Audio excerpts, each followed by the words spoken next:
everybody wants a gold medal. A gold medal would be great, and that's the pinnacle and the peak of athletics. But for me, it's really about doing my best and putting on a performance that I can be proud of and knowing that I worked hard.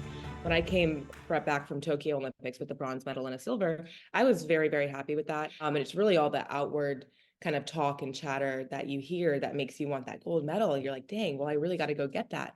Right. But it wasn't about that for me. It was about the fact that I put on a performance that I was proud of. And that was my best season to date. So if I can go and replicate that this year in Paris, I'll be really happy. I mean, the 200 meters is so exciting, especially on the women's side, because we're running times that just have not been run before. I mean, since Flojo, and Flojo was an anomaly in herself. And so the fact that we have just a couple of us and a few of us women doing that and doing such special things in that event, it's going to be a very intense and historic race. With the strength of you say, the female sprint in the 200, has that world record got to go?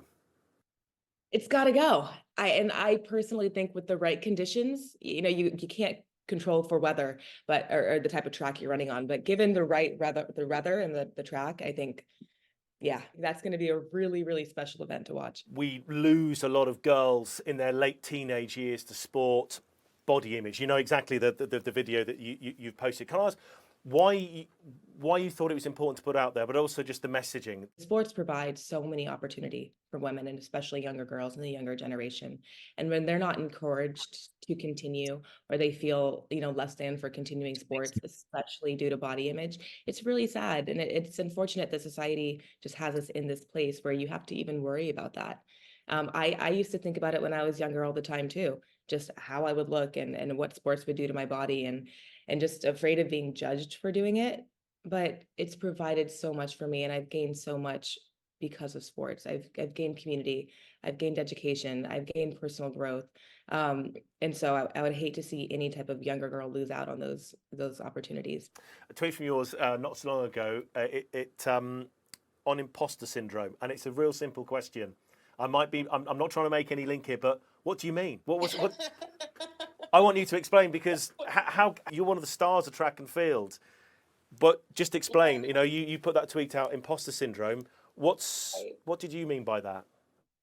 Well, I haven't always been a star, right? And every time I enter a new space, I'm challenging myself and putting myself in a space that I'm not comfortable with. So when it comes to track and field, I moved to Austin, Texas to train with Olympians. When I moved here, I was not an Olympian. I wasn't even close to an Olympian. Nobody was talking about me making the Olympic team. So when I moved down here and told people, oh, I'm training for the Olympics, I felt like an imposter. I had never made a US team before. And so I had to work and fill that gap. And I ended up filling it. And now I am an Olympian, an Olympic medalist, and a gold medal contender. But I wasn't always. And I had to force myself to be in that space. Same with going to Harvard. I was not the best student in high school. I didn't know what it was going to take to be a doctor or do neurobiology. But I was in a room with, the best students literally in the world. And so, of course, I felt like I didn't belong there, but I kept working and forced myself to be in that space until I did feel like I belonged there. Epidemiology, a career beyond athletics. Is that what you see yourself going with that? And explain. Yeah, part of why I moved to Austin, Texas was also to get my master's in public health with the concentration in epidemiology. And so that's where I saw myself. Right now, I'm still running, and I will be running for the foreseeable future. But you never know where you'll be in 5 years' time, 7 years, 10 years' time. So I'd love to continue that. Right now, I have my master's. I finished about a year ago, so I have an MPH, and I work at a healthcare clinic here in Austin that provides healthcare to people who don't have health insurance.